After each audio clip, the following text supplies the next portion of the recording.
Professor Dave here. Let's do some dating. In a previous tutorial, we learned all about the different nuclear reactions that nuclides can undergo, which helped us understand what radioactivity and radiation are. If this sounds unfamiliar, definitely check out that tutorial first, as all of that knowledge will be assumed in this one. If we are up to speed, then we now understand that various radioactive nuclei will decay at different rates depending on their half-lives, and we have developed a number of practical applications for this phenomenon in a variety of scientific and medical fields. One such application is something called radiometric dating. So let's learn about this now. Radiometric dating is a technique we have developed that takes our knowledge of the half-lives of various nuclei and uses that information to determine the age of a particular object, including things like fossils and ancient artifacts. A very common kind of radiometric dating utilizes carbon-14, a radioactive isotope of carbon, which is accurate in dating artifacts with an age of up to around 50,000 years. This is useful because carbon is such a common element, especially in living things, and anything with carbon atoms will have a trace amount of carbon-14. So this allows us to date a wide variety of objects. Carbon-14 forms in the upper atmosphere when nitrogen-14 collides with neutrons from cosmic rays in space. And although the vast majority of carbon is carbon-12, and most of the rest is carbon-13, there is a trace amount of carbon-14 anywhere there is carbon on Earth, including the carbon dioxide in the atmosphere. Carbon dioxide is absorbed by plants, and plants are eaten by animals, so living organisms, which are constantly bringing in material and expelling waste, will display the same ratio of carbon-12 to carbon-14 as is found in the atmosphere. But when an organism dies and all cellular processes come to a halt, no more material will be going in or out of that organism, so no new carbon-14 can become present, and all of the carbon is locked in place.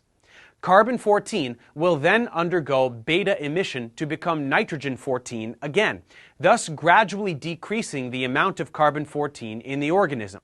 And this process displays a half-life of 5,730 years. That means that if we find a wooden artifact made from a once living tree and then use a mass spectrometer to determine that the ratio of carbon-14 to carbon-12 in that artifact is half of what it is in a currently living tree, that object must be around 5,730 years old, because half of the carbon-14 present when the wood was part of the living tree has already decayed. Of course, if any more than 10 or so half-lives have elapsed, this technique becomes less and less reliable.